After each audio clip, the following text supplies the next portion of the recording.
Good morning, welcome back to the Peninsulas. I'm in the barn this morning and got a new project that I'm going to get started.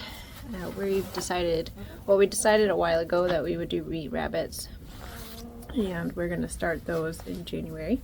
We've done a lot of research on how to take care of them and what housing and just a lot of things, benefits, drawbacks, pros and cons, all the things you do before, well, I guess smart people do before they jump into a project. I tend to jump in and then try to figure things out, but I really knew I've had rabbits as pets.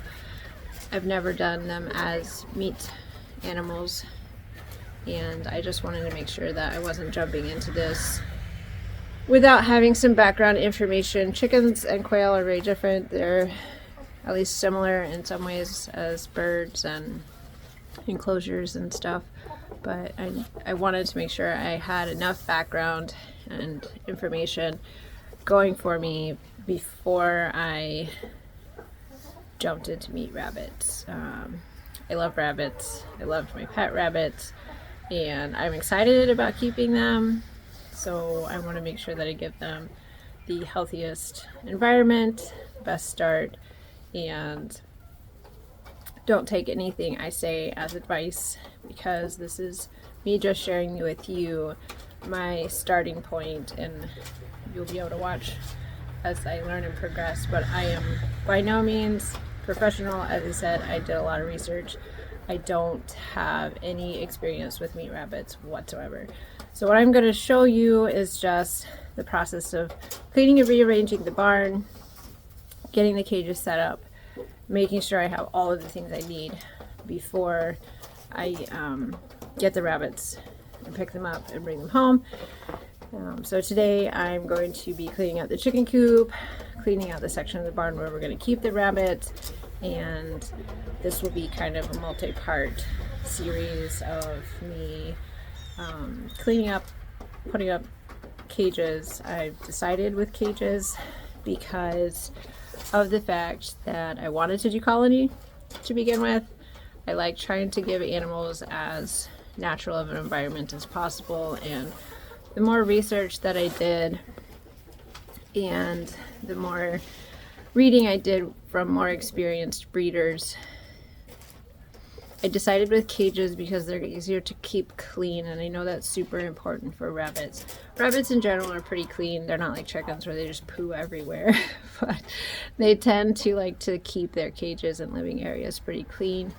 I'm going to, as it warms up, create an area where individual rabbits can go and be in a run or an outdoor area where they can get some exercise and just play. And I'm planning on doing rabbit tractors for the grow outs once they are weaned from their mother in the warmer weather. I decided that colony raising has its pros and cons, but I wanted to definitely be a little bit more in control of the breeding, in control of when we have kits and when we don't, especially getting started. I felt like if I just went in with colony, that everything would get out of control and I would be discouraged, and the rabbits might die from health reasons. At least in cages they can be separated. There's less disease transfer. If one does get sick, they don't all get sick. With the quail, I ended up throwing them in the aviary, as I said before, and now I don't know which ones are good layers and which ones are not, and I just didn't want to run into issues where I didn't know everything before I went into that. So maybe one day I will do colony rabbits, but I think that starting out, especially for me, being in a cage, having a little bit more control over their environment, and making sure that they have the best cleanliness, cleanest area is what I think is best. You know, everybody has something different that works best for them, and I don't have enough experience to say that this is better than another thing. So, but that's just what I chose to do. So I'm going to just show you kind of where I'm going to put them, and I've decided to do hanging cages. because of the mice that I have discovered we have in our barn. I need to figure out the safest way to catch those with the chickens being free range in the barn. I don't want them to get into any poison or hurt themselves on mouse traps. But I want to do hanging this inside portion here where the quail grow out box is. I'm going to move that. I'm going to move the chicken coop farther back. And I'm going to clean up all of that, and I'm going to put the cages hanging from the rafters. As you can see, there's already a lot of nails and stuff in there. I don't know if they're sturdy enough to use.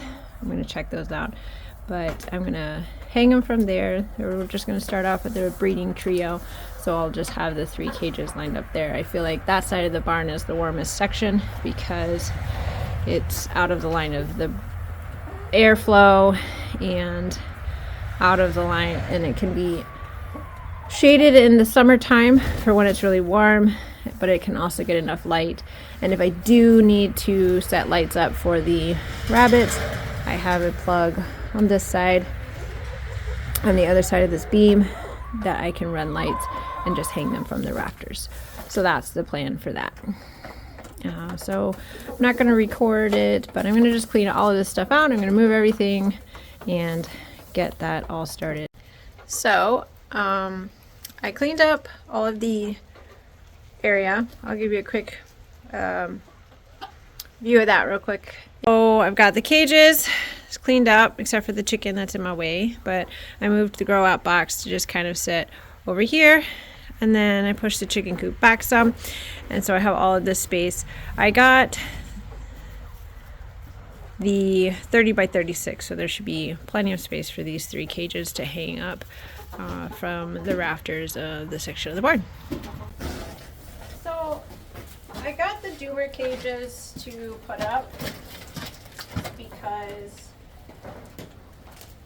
they're not the top brand and not the exact cages that I would like, but I had to compromise something, whether that be the cages or the rabbits, and I decided that I would compromise on the cages and not get the exact cage that I wanted for the starting off of the rabbits, of breeding rabbits. And these ones seem to be relatively good quality, not top quality, but I'd like to upgrade probably by the end of the summer. And this will just give me time to kind of get used to rabbits, and then as we have a litter of rabbits that will wean and then need to grow out, I can upgrade the breeders, which will always be in their cages aside from when they're having free time. And then these can be used for what I like to call hospital cages, just in case, or they can be used for the grow outs. So I've never put together one of these, but we're going to start by putting together the rabbit cages.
was pretty basic, very simple. But I am going to show you a little bit what I'm talking about with the wires.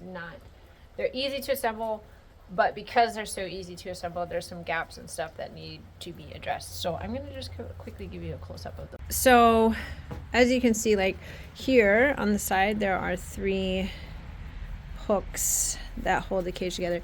It's pretty secure, but like at the top here, if I hang the cage, I'm going to put the conduit through here, and so it'll be pushing very much on the sides and top.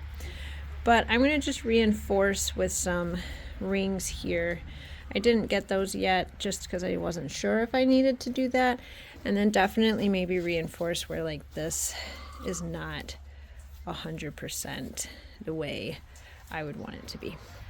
But overall, it seems pretty sturdy, and we'll see what it looks like when we get it hanging up.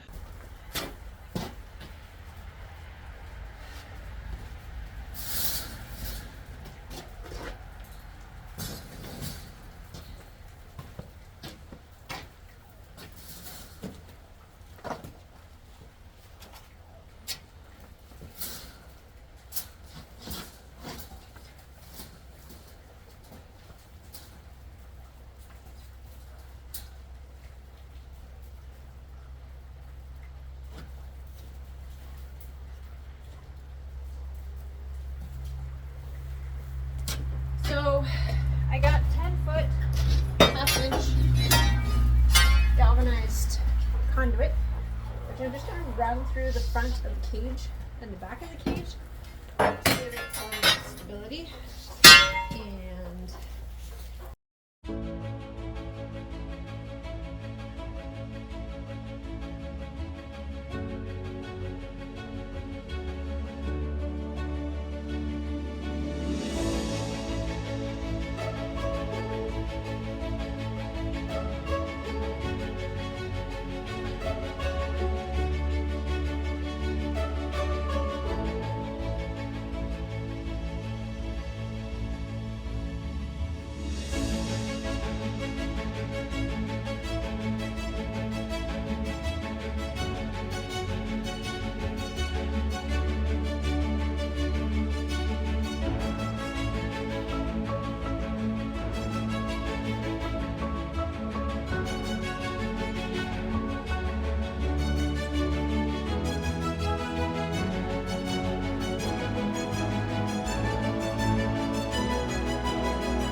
double loop wire that is designed for playgrounds and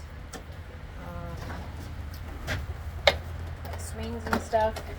And it says it's a 255-pound capacity. I really hope I don't end up with 255-pound rabbits, so it should be sufficient in keeping them up off the ground. So I want the cages to be about here on me for the bottoms of them. So I'm gonna just kind of use my lovely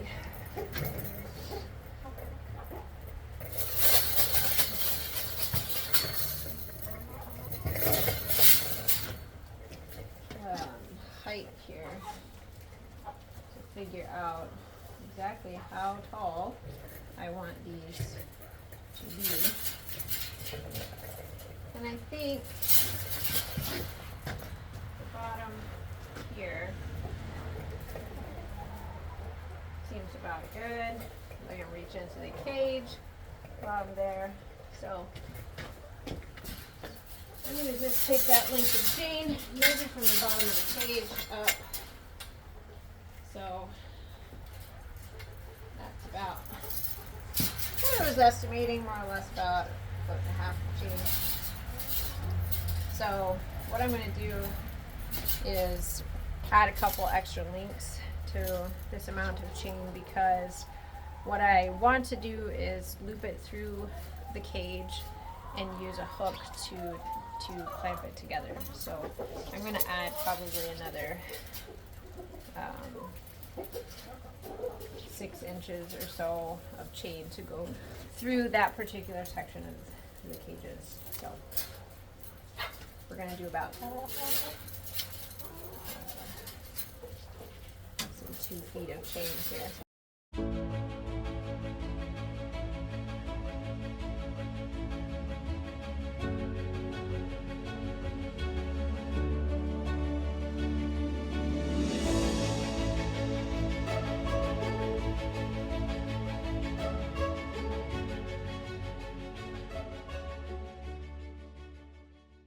The bottom, and it's just a little hook here that you stick through the chain, and then once I get it all adjusted, I'm going to clamp it closed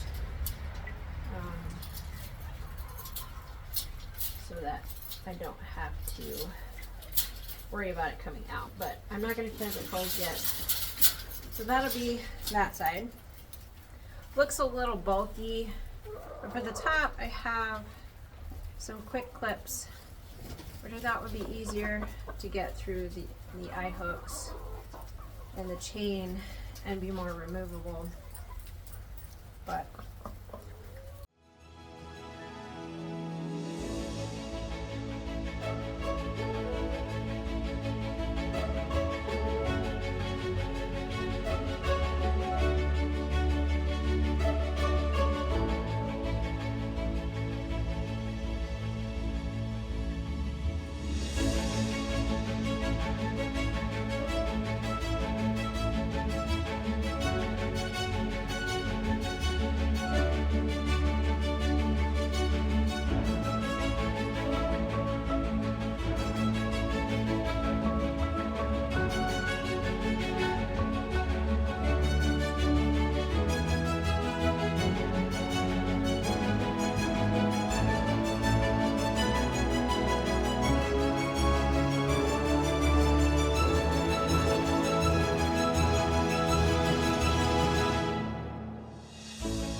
I don't want the cages butted up against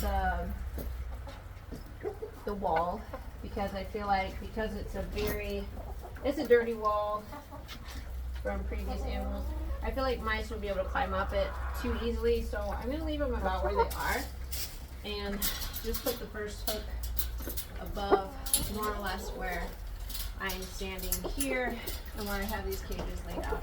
And then also that will make it easier for me to clean behind the cages when it's necessary. So I'm going to go ahead and get a step ladder or step stool so that I can actually reach the borders of the barn. So I got the step ladder. I just got high hooks, and I went by based on the poundage. So these each can hold about 70 pounds. And since they're going to be 4 on each cage, because I'm going to put wires on all 4 corners of the cage, I figured that poundage, the weight capacity would be sufficient for the cages, because 70 pounds is quite a bit of weight. So it should be fine. I don't think I necessarily need to be super concerned about it, but I just want to make sure that it stays in. This is a really old barn, so this is probably going to be pretty difficult to get into the wood itself.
not so bad.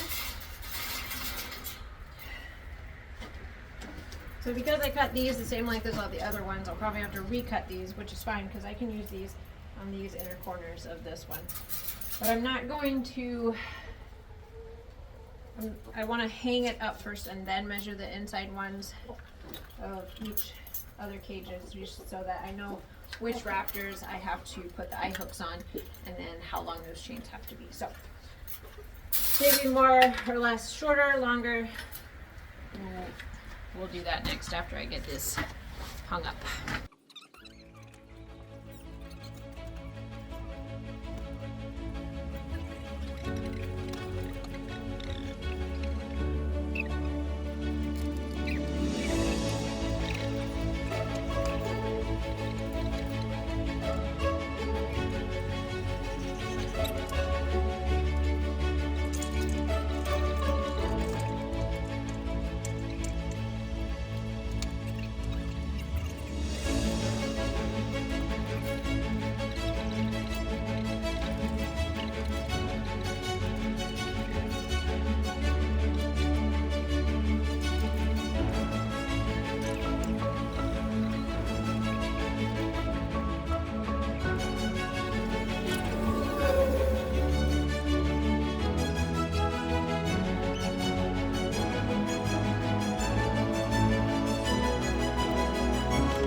So there's a couple things I'd like to point out. It's not finished, but closer. I don't love the way that these hook together like this, and I'm going to get some more of the easy clips and replace these. I'm just gonna leave the tag on. I'll do that tomorrow. That way I can have a more secure attachment there. I like the way the easy clips are up top, just kind of very easily adjustable. So I haven't closed any of them. As you can see, this chain's a little bit loose. It's where measuring comes in handy, but overall the cages seem pretty secure. I have one more section to put here to hold up on that rafter. I think I'm just going to chain it up to that rusty nail because it's been there for probably 50 years, so it's not going anywhere. But yeah, so I'm going to replace those hooks with easy clips so that they're more stable and secure in that. But that is the current status of rabbit cage setup, and so I will continue this the next couple of days, getting it more set up, and then deciding where to put feeders and waterers, and eventually I need to go ahead and get urine guards for when the babies are in here. They can fall through these, so I'll get those, and I'll also get some mats for the rabbits to be able to rest their feet on. But that's episode 1 of Rabbit Setup.